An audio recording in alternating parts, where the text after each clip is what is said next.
വിശുദ്ധ മത്തായി എഴുതിയ സുവിശേഷം 27-ാം അധ്യായം 11 മുതൽ 18 വരെ തിരുവചനങ്ങൾ. ബറഖമോർ. യേശു നാടുവാഴിയുടെ മുമ്പാകെ നിന്നു. നാടുവാഴി തന്നോട്, നീ യഹൂദന്മാരുടെ രാജാവാകുന്നുവോ എന്ന് ചോദിച്ചു. യേശു അവനോട്, അങ്ങ് തന്നെ പറഞ്ഞുവല്ലോ എന്ന് പറഞ്ഞു. പ്രധാനാചാര്യന്മാരും മൂപ്പന്മാരും തന്നെക്കുറിച്ച് ഏഷണി പറഞ്ഞിട്ടും താൻ ഒരുത്തരവും പറഞ്ഞില്ല. അപ്പോൾ പീലാത്തോസ് തന്നോട്, ഇവർ നിനക്കെതിരായി എത്രയേറെ സാക്ഷ്യങ്ങളാണോ പറയുന്നതെന്ന് നീ കേൾക്കുന്നില്ലേ എന്ന് ചോദിച്ചു. താനോ ഒറ്റ വാക്കുപോലും ഉത്തരം പറഞ്ഞില്ല. ഇതു നിമിത്തം അയാൾ വളരെയധികം അത്ഭുതപ്പെട്ടുപോയി. ജനങ്ങൾ ആഗ്രഹിക്കുന്ന ഒരു കാരാഗ്രഹവാസിയെ പെരുന്നാൾ തോറും നാടുവഴി അഴിച്ചുവിടുന്ന ഒരു പതിവുണ്ടായിരുന്നു.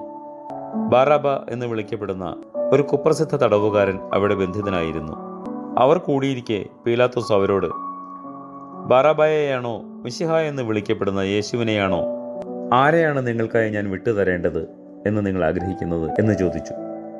എന്തെന്നാൽ അസൂയ നിമിത്തമാണ് അവർ തന്നെ ഏൽപ്പിച്ചതെന്ന് പീലാത്തോസിന് അറിയാമായിരുന്നു. ദൈവമേ, മരിച്ചവർക്ക് നീ നല്ല പ്രത്യാശ നൽകണമേ.